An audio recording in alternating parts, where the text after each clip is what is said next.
So അനൂപിയുടെ promotions ഞങ്ങൾ ഇന്നാണ് തുടങ്ങുന്നത്. ഐശ്വര്യമായിട്ട് നിങ്ങളുടെ ക്യാമ്പസിൽ നിന്നാണ് ഞങ്ങൾ തുടങ്ങുന്നത്. കുറേ നാൾക്ക് ശേഷമാണ് ഇങ്ങനെ ഒരു പബ്ലിക് അപ്പിയറൻസ് വരുന്നത്. ഞാൻ ഭയങ്കര ആൻഷ്യസ് ആയിട്ടാണ് വന്നത്. Thank you so much for such A warm lovely welcome. Thank you so much. ഞാൻ ഇവിടെ ഫോറം 2026 മീറ്റിംഗ് നടന്നു. ഞാൻ എല്ലാ ആശംസകളും അറിയിക്കുകയാണ്. ആൻഡ് അബൌട്ട് അനോമി, ഇവിടെ ത്രില്ലർ ഇൻവെസ്റ്റിഗേഷൻസ് ഇഷ്ടം ആകുന്ന എല്ലാവർക്കും ഇഷ്ടപ്പെടുന്ന ഒരു മൂവിയാണ്.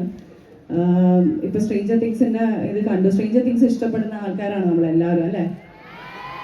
സോ അനോമിയിൽ ഒരു ചെറിയ സൈഫൈ എലമെന്റ് ഉണ്ട്. So please make sure that you are watching it in theatres. ഒരു തിയേറ്ററിക്കൽ എക്സ്പീരിയൻസ് ആയിരിക്കും ഫിലിം. സോ 30-ാം തീയതി നിങ്ങൾ എല്ലാവരും കാണുമെന്ന് പ്രതീക്ഷിക്കുന്നു. തീർച്ചയായിട്ടും കാണുക. ഇഷ്ടപ്പെട്ടെങ്കിൽ സപ്പോർട്ട് ചെയ്യാൻ. Thank you so much once again for having me FISAT college and the students out there. Thank you so much. Thank you so much. Thank you, ma'am.